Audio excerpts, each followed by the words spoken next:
Ош мамлекеттик университети Ыйман гимназиясы тарых мугалими Таалайбек кызы Айбеда, дүйнө тарых предмети 10-класс. Саламатсыздарбы урматтуу окуучулар. Бүгүн биз сиздер менен кезектеги онлайн сабакты баштайбыз. Бүгүнкү сабактын темасы арабтарда ислам дининин жаралышы жана бекемделиши. План боюнча биз бүгүнкү сабакта Арабстан жарым аралын ээлеген орду, жаратылышы жана калкы, Кааба храмы, ислам дини, Мухаммед пайгамбар, Куран китеби боюнча жалпы маалымат алабыз. Арабстан жарым аралы түштүк Батыш Азияда жайгашкан.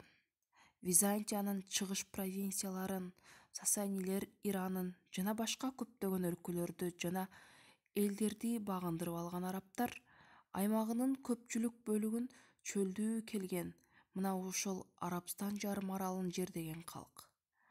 Бул чөл каптап кеткен эбегейсиз зор жарым аралды бүткүл жакынкы чыгыш элдерине байыркы шумерлердин мезгилинен бери эле кеңири белгилүү болгон арабтардын семит уруулары жердеген. Арабстан жарым аралынын семит калкы жашаган жеринин географиялык шартына байланыштуу экиге бөлүнөт. Алар чөлдүү тала түздөрдөгү көчмөн жана дыйкан эл, ошондой эле оазистердеги соодагер калк. Негизинен бул жарым аралдардын түштүк батыш жээктерин бойлоп кеткен жашыл аймак оазистер байыртадан эле бактылуу Арабстан деп аталган.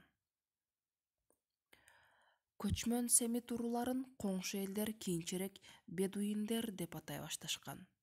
Алгачкы дыйканчылыкты дал мына ушул бедуиндер башташкан. Алар адегенде төөнү колго үйрөтүшүп, сүтүн, этин тамак аш катары пайдаланышкан. Жүнүнөн кийим-кече, кийиз даярдашкан. Терисинен бут кийим ултарышкан жана башка буюм тайымдарды жасашкан. Ал тургай төөнүн кыгы да отун катары пайдаланылып керекке жараган.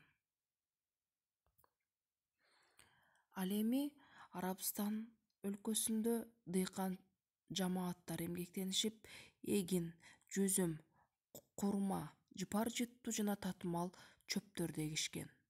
Мал жан-жагынан негизинен бодо мал, кой менен төө багышкан. Алардын чакан жер үлүштөрү болгон. Аны пайдаланыш үчүн өкүмдарга рента салыгын төлөгөн.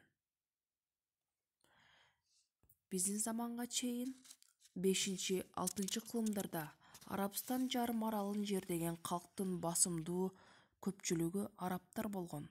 Арабтардын жарым жартылайы шаарларда жашап, соода сатык кылышкан, кол өнөрчүлүгү менен алектенишкен.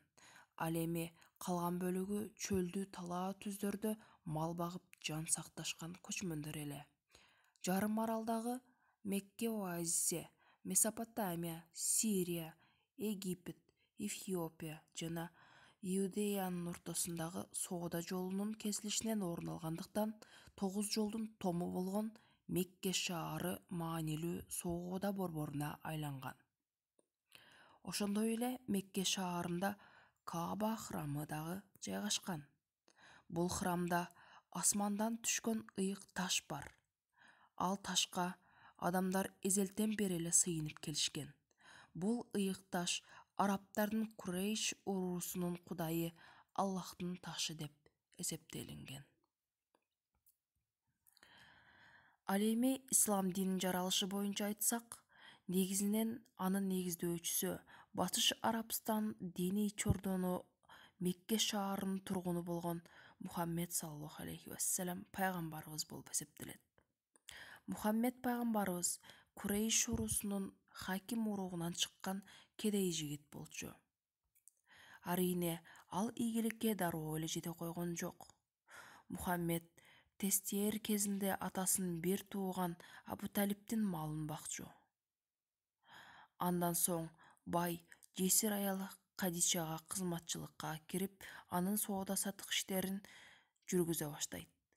Жетилип баралына жеткенде ал Кадичага үйлөнөт.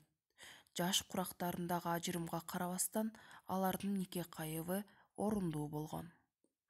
Кадича андан 15 жаш, айрым маалыматтар боюнча 16 жаш улуу деп берилген. Мухаммеддин тукумун улаган кызы Фатима ал экөөнүн жалгыз мураскору. Калган кыздары жаштайынан эле каза болуп калышкан. Ал ойлоп тапкан жаңы дин ай ааламдагы жападан жалгыз бир Кудай Алла Таалага сыйынууга жана ал осуят кылган жашоо талабын сактоого үгүттөгөн. Андай жашоо талаптарына сүткорлукка жол бербөө, соода сатык иштерин акыйкаттуулук менен жүргүзүү керегин. Бир сөз менен айтканда, жашоо тиричиликтеги социалдык адилеттүүлүктү сактоого басым жасаган. Мындай үгүт саясатты жүргүзүүгө Меккенин ак сөөк курейиштери адегенде катуу каршылык көрсөтүшкөн. Ошондуктан 622-жылы Мухаммед пайгамбар өзүнүн тарапкерлери менен Меккеден чыгып кетип, энесинин ата конушу Ясрибке барып баш паанектөөгө мажбур болгон. Мекке менен эзелтеден тирешип келген Ясриб шаарынын тургундары куугунтукталган пайгамбарды кабыл алмак тургай, аны чечкиндүүлүк менен жакташып, жаңы динди кабыл тута башташат. Ал тургай Мухаммеддин урматына шаардын аталышын Медина деп өзгөртүп алышат. Медина деген сөз пайгамбардын шаары дегенди түшүндүрөт. Ошол 622-жылы же болбосо жер которуу жылы дүйнөнүн бүткүл мусулман калкы үчүн жаңыча жыл эсептөөнүн башталышы болуп калды. Болжол менен 650-жылдарда Мухаммед пайгамбардын осуяттары жана окуулары бир китепке, башкача айтканда Куран китебине топтоштурулган. Куран деген сөз арабчадан которгондо окуу дегенди билдирет. Куран мусулмандардын ыйык китеби. Куранда исламдын негизги жашоо эрежелери сыпатталып жазылган. Анда 114 сүрө камтылган. Балдар, үйгө тапшырма. Пайгамбарга кат деген темада дил баян жазып келесиңер. Өтүлгөн тема ар бир окуучу үчүн пайдалуу болсун. Көңүл бурганыңыздар үчүн рахмат.